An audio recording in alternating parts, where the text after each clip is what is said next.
Good evening, everyone. We begin now knowing how many Kimberly Clark employees in the area will soon be out of work because of the company's cutbacks. That number is 600. Some tough news. The plants are in Neenah and Fox Crossing. Those will both be closing.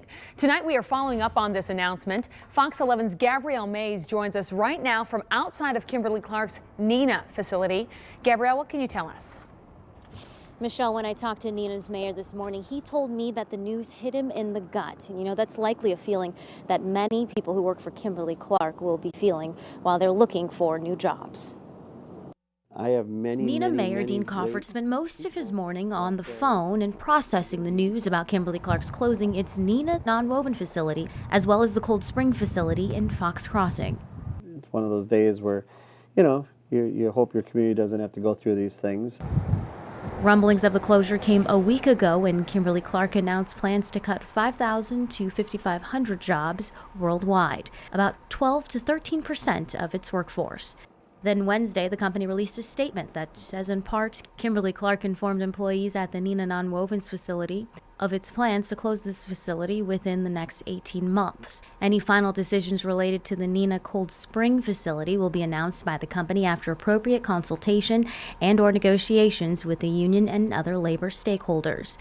Coffort's remaining hopeful about the Fox Crossing facility. I'm going to encourage that the union and the companies sit down and talk about ways to possibly save that facility. Workers have been coming and going from this Neenah facility, but the ones that we talked to, they say they didn't want to go on camera.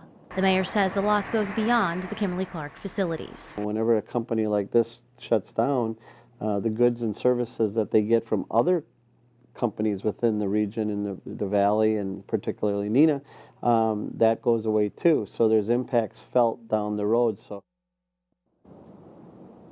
Now, I did try to contact the union that represents some of the workers for Kimberly Clark, but I did not hear back from them. Reporting live in Neenah, Gabrielle Mays, Fox 11 News. Also taking a look this evening at some of the key moments in Kimberly Clark's history. It got its start in Neenah nearly 150 years ago. It was formed by 4 community leaders. That was in 1872. Leaders by the name of Kimberly, Clark, Babcock, and Shattuck. Now, the maker of Kleenex in 1932 introduced the first pocket pack of tissues. In 1970, Kimberly Clark pulled out of the coated and commodity printing paper market, sold a number of mills, and that included one in Kimberly. Then a couple of years later, under its Scott brand, Kimberly Clark introduced the toilet paper brand Cottonelle. Then 40 years ago, in 1978, Kimberly Clark introduced the Huggies diaper brand. The disposable diapers had elastic around the legs, and that was novel at the time. And these products are all billion-dollar brands right now. Then, in 2012, nearly 30 years after moving its corporate headquarters to Texas, the company announced plans to reduce over a 15-year period its use of natural wood from the forest, instead having at least 50% of its raw materials be from alternative fiber sources. Kimberly Clark joins other paper makers, healthcare companies, high-tech companies, and food manufacturers to create a diverse business culture in the Fox Valley.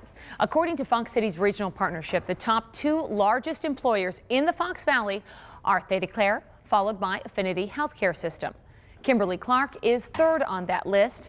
Rounding out the top 5, Thrivent Financial in Appleton and Plexus, an electronic circuit board manufacturer in Neenah.